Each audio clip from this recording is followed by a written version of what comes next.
شروع اللہ کا نام لے کر جو بڑا مہربان نہایت رحم والا ہے۔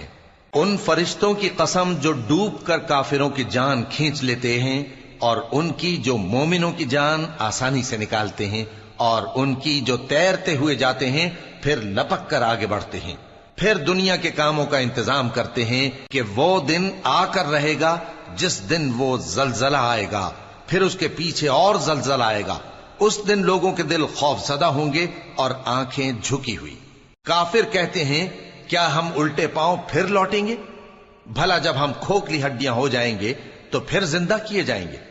کہتے ہیں کہ یہ لوٹنا تو سراسر نقصان کا لوٹنا ہوگا۔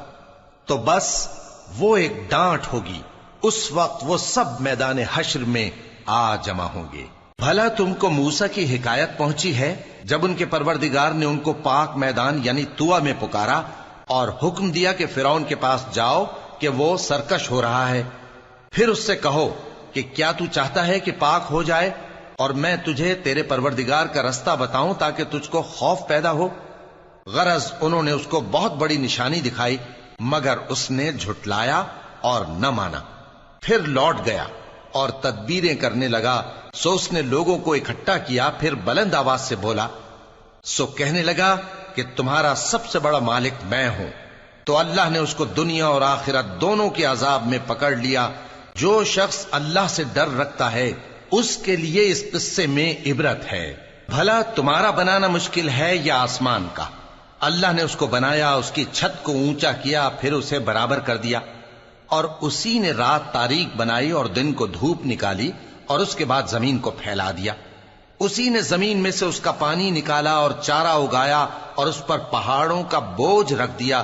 یہ سب کچھ تمہارے اور تمہارے مویشیوں کے فائدے کے لیے کیا۔ پھر جب وہ بہت بڑی آفت آئے گی اس دن انسان جو محنت وہ کرتا رہا یاد کرے گا، اور دوزخ دیکھنے والے کے سامنے لا کر رکھ دی جائے گی۔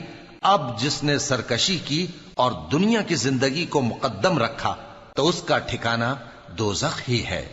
اور جو اپنے پروردگار کے سامنے کھڑے ہونے سے ڈرتا اور نفس کو بیجا خواہشوں سے روکتا رہا تو اس کا ٹھکانہ بہشت ہی ہے۔ اے پیغمبر صلی اللہ علیہ وآلہ وسلم، لوگ تم سے قیامت کے بارے میں پوچھتے ہیں کہ اس کی آمد کب ہے، سو تم اس کے ذکر کی طرف سے کس فکر میں ہو؟ اس کا منتہا یعنی واقع ہونے کا وقت تمہارے پروردگار ہی کو معلوم ہے۔ جو شخص اس سے ڈر رکھتا ہے تم تو اسی کو ڈر سنانے والے ہو۔